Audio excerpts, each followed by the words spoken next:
queda siempre el temor cuando viene agua o cuando llueve mucho, vamos a mirar el arroyo porque siempre parece que nos vamos a volver a inundar. Esa sensación queda siempre. Esa sensación queda siempre. A fines de abril del año 1980 ocurrió una de las inundaciones más importantes de Olavarría. No sería la única del siglo XX, pero sí se convertiría en la más grande, impactante y trágica de la historia de la ciudad. Soy César Ederi y esto es La Inundación del 80, un podcast documental que relata, a través de distintos testimonios, los hechos ocurridos a fines de abril de 1980 en la ciudad de Olavarría.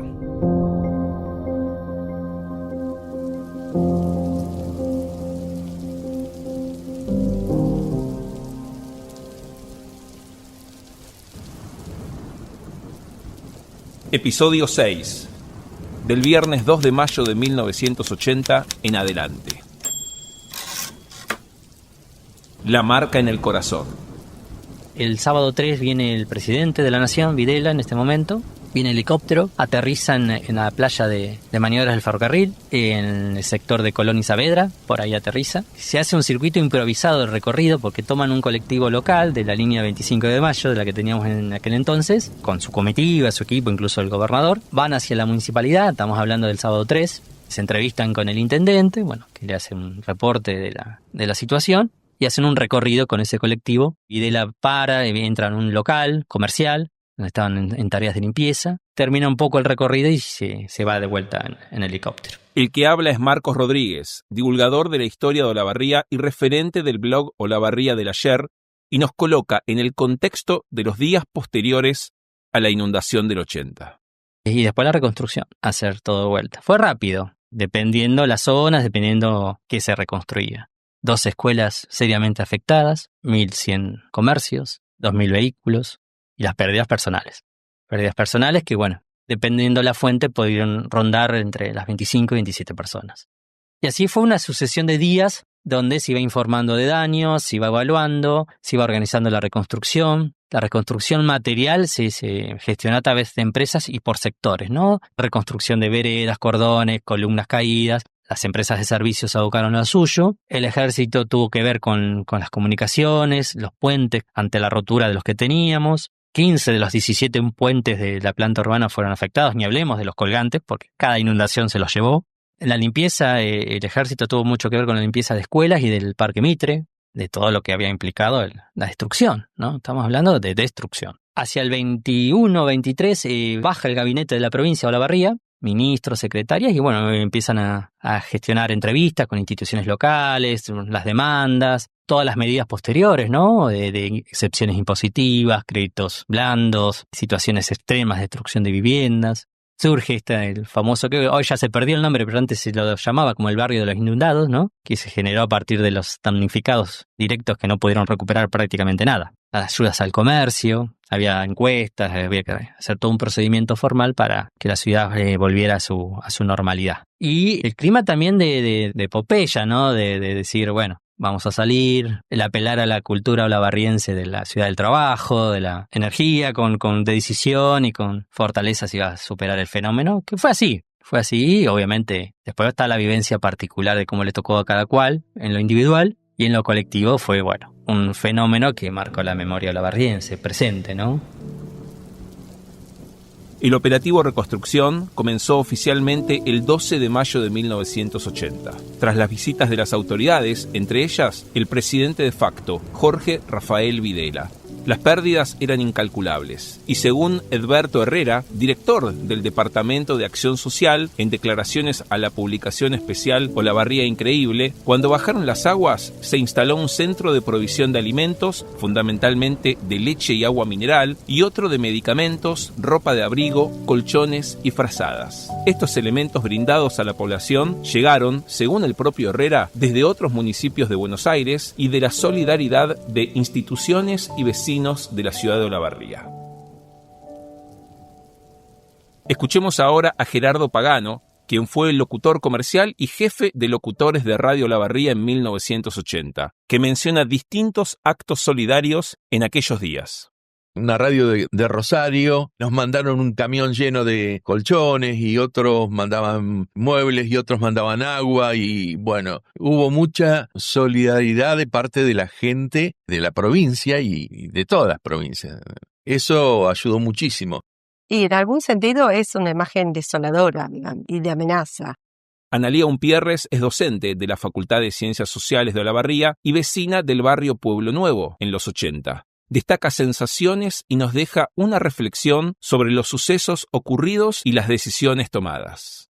También esta cosa de disgusto, porque podría haberse evitado y no se evitó, podría haber sido mucho menor si hubieran tomado una decisión política acorde a las necesidades de la comunidad y no del regimiento, como sí fue después, que volaron en la ruta y se inundó el regimiento y entonces el agua fue mucho más moderada la que entró a la ciudad. Por ahí eso, ¿no? No pensar en la gente, esto pensaba hoy, no pensar en la gente antes que preservar cosas que, bueno, sí tienen valor político, eso, como enojo en esa parte. Y sí la sensación de desolación, porque para mucha gente fue una pérdida total. Digo, nosotros finalmente la heladera arrancó, finalmente mis viejos se repusieron en el negocio, la pasaron mal, pero lo pudieron sobrellevar. Pero digo, para mucha gente fue, y es, hoy uno mira las inundaciones tan regulares en determinados sectores donde la gente vive muy precariamente y ese agua se llevó lo poquísimo que tenía. Lavandina, pares de botas y cepillos para limpiar todo. Pero después, bueno, en las calles, por ejemplo, sí, la municipalidad amontonaba en las esquinas cantidad de cosas. Y después había gente que andaba buscando y que por ahí le era algo útil y se lo guardaba. Porque había gente que tiraba todo. Y es capaz que eran muebles que estaban buenos y había otras personas que se habían quedado con menos todavía. Entonces, no, esto me sirve. Esto me puede servir. Sí, recuerdo que hubo mucha solidaridad, mucha gente que mandó cosas y que se distribuyeron colchones y ropa, seguramente como se sigue haciendo ahora, pero me viene esa imagen, ¿no? Como de desolación, de tristeza, de impotencia también, que era lo que creo que mis viejos sentían cuando veían que el agua subía y no sabías qué iba a pasar. Fue muy duro. Vos veías Olavarría el otro día y parecía una ciudad bombardeada. Parecía una ciudad que terminaba de ser bombardeada sin que las casas estuvieran destruidas. Era como la guerra. Ponían todo en el medio de la calle, amontonaban todo como si fueran una columna en medio de la calle. Entonces cuando venía una pala para cargar, en una sola pasada o en dos pasadas prácticamente levantaba toda la basura. Todo lo que la gente iba desechando era mucho más fácil para juntarlo. El que habla es Beto Busecki, periodista de nuestra ciudad, quien trabajó muchos años en Radio Olavarría. En sus palabras, podemos entender los sentimientos de cualquier vecino de la ciudad, pero también nos ofrece su opinión sobre la reconstrucción y el resurgimiento de Olavarría tras la inundación. Yo me animaría a decir que el resurgimiento de Olavarría, de este trauma que fue la inundación del 80, fue mágico. Yo creo que fue muy rápido, creo que hasta nosotros mismos nos asombramos de la velocidad con que Olavarría volvía a la normalidad. Todos los negocios comenzaron a hacer ventas con los productos mojados, por supuesto a precio rebajado. Los proveedores de los negocios locales seguramente también colaboraron. La comunión que hubo de toda la población fue asombrosa. Olavarría es una ciudad que las cosas que se enfrentan en Olavarría son enfrentamientos potentes. La inundación despejó cualquier tipo de enfrentamiento político, poco amistoso. Hubo un bálsamo de contención que nació desde lo más profundo de la gente. Yo te digo que miedo, no debe haber persona que no sienta miedo, pero ante el dolor del otro y el propio, se olvida la gente y hace cualquier cosa, porque yo he visto gente jugarse la vida por un vecino, por alguien que no conoce incluso. Héctor Omar Salvador, segundo jefe del Cuerpo de Bomberos Voluntarios, logra meternos en la angustia y el temor, pero a su vez el trabajo y la solidaridad codo a codo de toda la comunidad. Y después, te digo, otra cosa que se notó en ese momento, que no había niveles sociales, y éramos todos iguales. Trabajaba el rico, trabajaba el pobre, ayudaba al rico, ayudaba al pobre. Era una solidaridad tremenda, tremenda. Según el informe que se publicó en noviembre de 1987, llamado Las inundaciones en Olavarría, que fue generado por el grupo de ingenieros liderado por el secretario de Hidráulica, Armando Buenzati, junto a Néstor García, Daniela Pena y Alberto Cito, existen diversos puntos a tener en cuenta para comprender, por un lado, el porqué de las inundaciones en la ciudad y, a su vez, demandar las obras que modificarían la fisonomía del arroyo Tapalqué.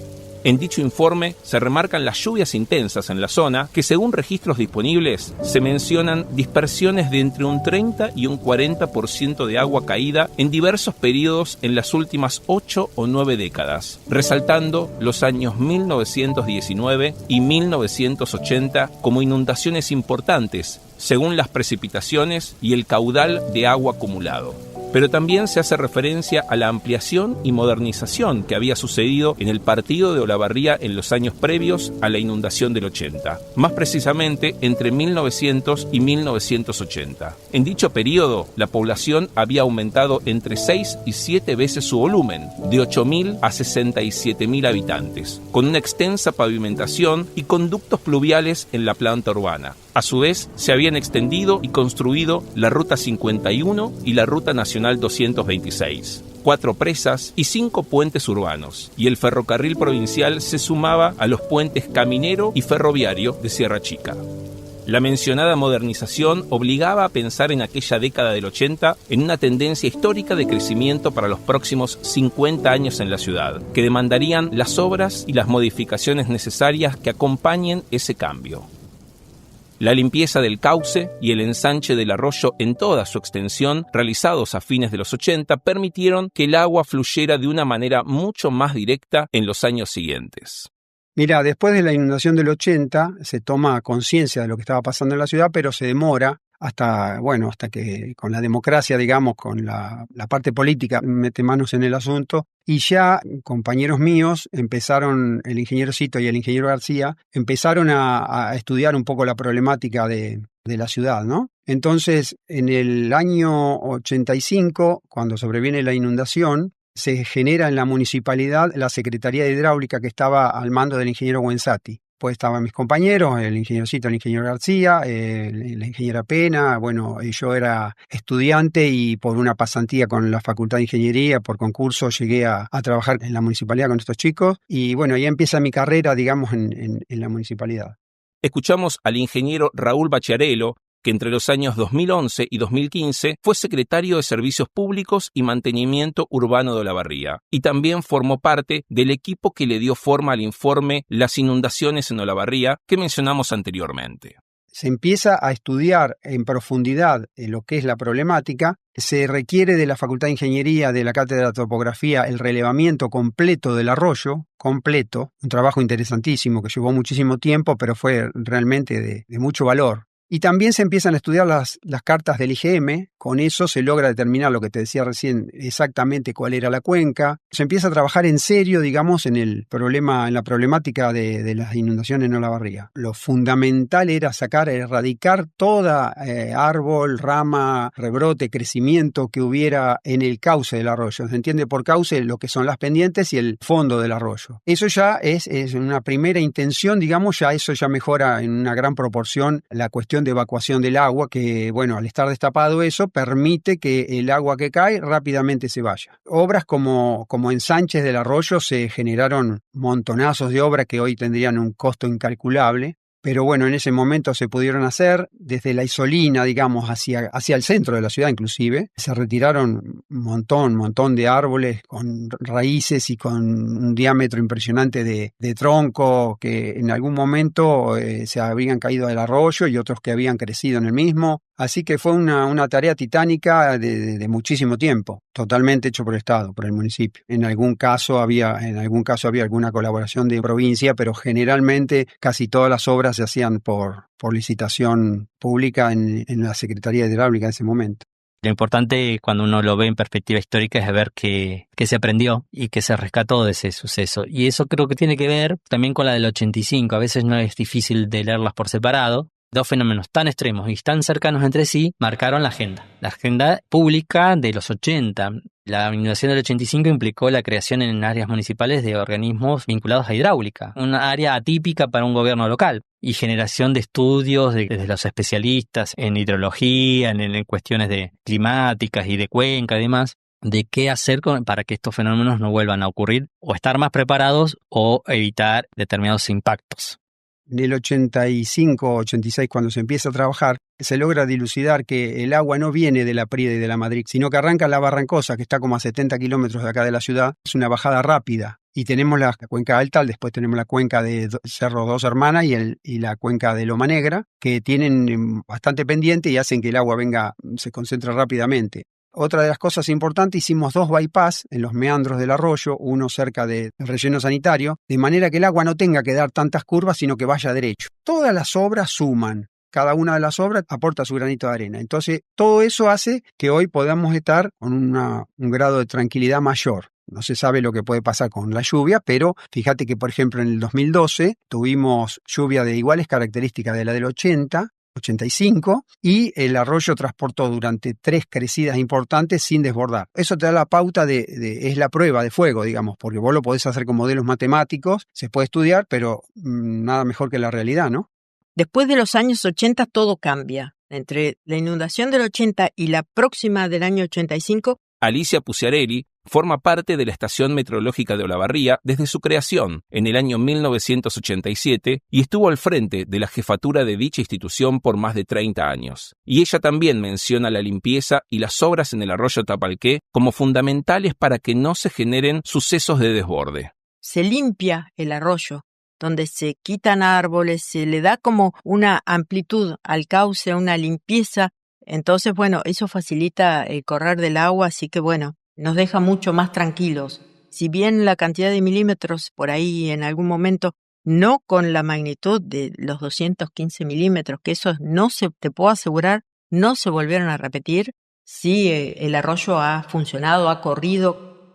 Estos dos fenómenos del 80 marcaron la agenda pública y implicaron el deber de hacer algo. Después había que discutir qué. Y ahí tenés los técnicos, los especialistas, los ingenieros, la cuestión hidráulica, que es una discusión, y después, bueno, el sentir ciudadano y cómo vive esas decisiones de política pública. Entonces, por ahí, desde el lugar técnico hay que hacer algo, y desde el lugar político o del sentir ciudadano no es bien tomado, ¿no? Que hoy no tengamos el uso del arroyo que teníamos en su momento. Desde la limpieza, desde la pérdida de forestación, desde la pérdida de balnearios, ¿no? El balneario de Racing, donde había también un dique, ¿no? Que contenía el agua y la embalsaba, y lo que hoy son los piletones del Club Racing eran balnearios. El balneario municipal, que después del 85 se perdió en términos de ese uso y se reinauguró en el 95. Entonces, como que la discusión posterior a los 80 tiene la línea técnica y la línea social, ¿no? Del sentir y del recuerdo y la nostalgia o la melancolía de un arroyo que ya no tenemos o lo tenemos de forma distinta. Lo entendimos todos. Los árboles había que sacarlos. Eran barreras que estaban ahí puestas, clavadas en el piso, que no se caían y las cosas que venían se atrancaban ahí y se armaba unas montañas de muebles y de lo que no había. Lo más importante se hizo durante la primera administración de Helios Echeverri. Ahí se puso toda la carne al asador, digamos, y se realizaron las obras más importantes y quizás las más costosas, ¿no? Después, cuando gana Juan Manuel García Blanco, también el país empieza a atravesar una situación muy crítica. Se siguen haciendo obras, pero de menor cuantía. Después, nuevamente, en la administración siguiente, se siguen realizando obras y complementando lo que hacía falta, digamos, que había quedado sin hacer en ese periodo. Pero el arroyo en ese momento siempre fue política de Estado, digamos, era poner la mirada en el arroyo porque nos iba a traer problemas. Las pérdidas generadas con la inundación del 80 dejaron una cicatriz que todavía cuesta cerrar en la sociedad olavarriense, aunque pasen los años. 22 personas fallecieron en aquellos días y las pérdidas materiales, tanto para los comercios como para las familias de la ciudad, fueron casi totales. Pero el paso del tiempo dejó ver otro tipo de pérdida, mucho más profunda y sentimental. Escuchemos a Milagros Maceo, vecina de Pueblo Nuevo en el 80, que hace referencia a la pérdida de los recuerdos. Mi abuela, que hacía poco tiempo había perdido a uno de sus hijos, y el agua, además de llevarse su casa y todo lo que había ahí, se llevó los recuerdos de ese hijo. Hubo de todo. Hubo de lo bueno, de la solidaridad, de la ayuda, de ayudarse a través de los techos, de refugiarse en los altos de algunas casas, de la gente que no alcanzó a salir o no quiso salir. Mucha gente fue rescatada casi, no obligada, pero a través de las palas, de los volquetes, que eran los únicos elementos que podían acceder a determinadas zonas. Y después hubo de lo malo, también hubo robos, saqueos, hubo chistes, falsas alarmas, gente desesperada, partos en los hogares. Y fue un fenómeno y una vivencia en todos los sentidos de la vida, ¿no? Desde lo emocional, lo material. La gente recuerda eso. La gente recuerda lo que vivió a través de los sentidos. El silencio, la oscuridad de la noche, al no haber luz, el olor del barro cuando se retiró el agua. Es que también la inundación significó en gran parte la pérdida de la memoria de la ciudad. El que habla es Jorge Aravito, vecino de Pueblo Nuevo en la inundación del 80, y él también menciona la pérdida de las fotografías y, por ende, los recuerdos y la historia familiar. Muchas familias, por lo menos del microcentro, por lo menos de las áreas que el agua llegó, perdieron todas las fotos familiares. Creo que en la inundación del 80 nadie sabía dónde podía llegar el agua. En un momento todos tuvimos temor que el agua siguiera subiendo, tal vez en nuestra imaginación, en el desborde no del agua sino de la imaginación. ¿A dónde llegaba el agua? ¿Iba a faltar la comida? Creo que todos nos empezamos a hacer preguntas que en ese momento no tenían una respuesta. No me quedó la mancha alta así de humedad, ni suciedad, ni nada. Ahora eso sí, los muebles, las camas, los colchones, roperos. Mi historia, en un cajón de abajo de un ropero tenía las fotos de acá de bomberos, tenía miles. Imaginá, yo entré a los 13 años en bomberos. De toda mi vida y de mi familia, no me quedó nada. Nos quedó un sentimiento de tristeza muy grande y a su vez la fuerza para reconstruir entre todos una Olavarría que volvió a ser pujante, linda y grande.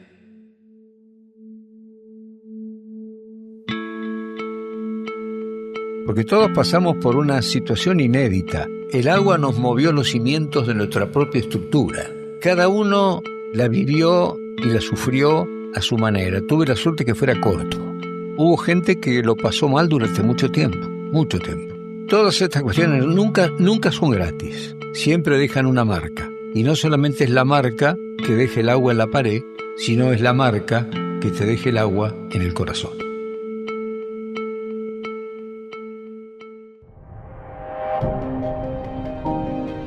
Guión y locución, César Ederi. Edición y producción sonora, Catalina Pin Beltramela. El podcast documental La inundación del 80 es una producción original generada entre febrero y abril de 2025.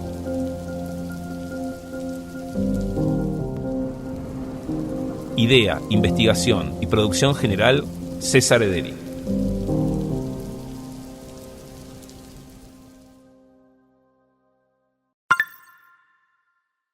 El podcast La inundación del 80 fue presentado por ProClean, especialistas en soluciones de higiene profesional para empresas e instituciones, asesoramiento experto, capacitación continua y acompañamiento constante que hace la diferencia. Solicita un asesor comercial por WhatsApp al 223-355-2001.